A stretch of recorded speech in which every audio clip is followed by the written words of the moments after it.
দালালগিরি বন্ধ করো দালালগিরি নচলিব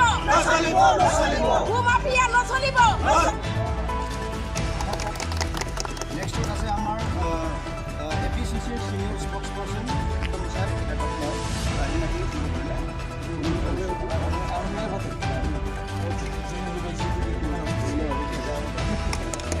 আছে আমাৰ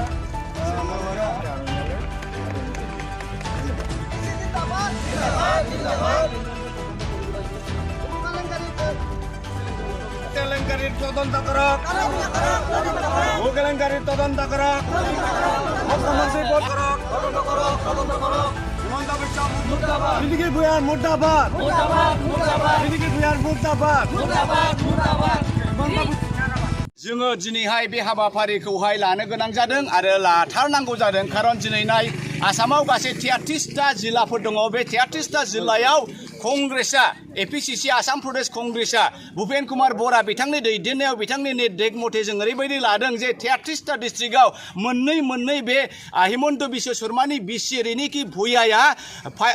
आरबीएस रियेल्टर प्राइवेट लिमिटेड होननाय मोनसे फार्म खुलिनानै सरकारनि हाखौ 29 बिगा नयलेसा हाखौ एखे आसाम आयेन एक्टनि नियमफोरखौहाय सिफायजोबनानै गावनि खालामनानै लानाया बिराद गिदिर मोनसे अननाय जादों सोरबा गरिब दुखिया सोरबा हा गैजायै मानसिया लानायमोनब्ला आलदा खोथा सोरबा सेंग्रा लाइमोनब्ला साख्रि गैयै बाख्रि गैयै आनएमप्लयमेन्ट लानायमोनब्ला आलदा खोथा नङा बियो रावबो नङा हितु कोनेयाव নহয় it is none other than Himanta Biswa Sarma his wife रेनिकि भुइयायानो नैबे बे हानि दालाल बायदि दिनै आसामनि आयेन कानुनखौ सिफायजोबनानै लादों दा बेखायनो जोङो मा कंग्रेसआ मोनफ्रोमबो जिल्लायाव मोननै हाबाफारि लादों मोनसेया जाहैबाय प्रेस मिट आरो मोनसेया मेम'रेन्डामखौ जोङो धरना होनानै हैनाय दा बाहाय खोब दुखुनांथाव दिनै नोंथाङा नाय बे 33टा डिस्ट्रिक्टआव मोननै प्रग्राम लायोबा मोनसे डिस्ट्रिक्टआव जोङो खमावबा 30,000 स्पेन्ड खालामगासिनो दङ अब्ला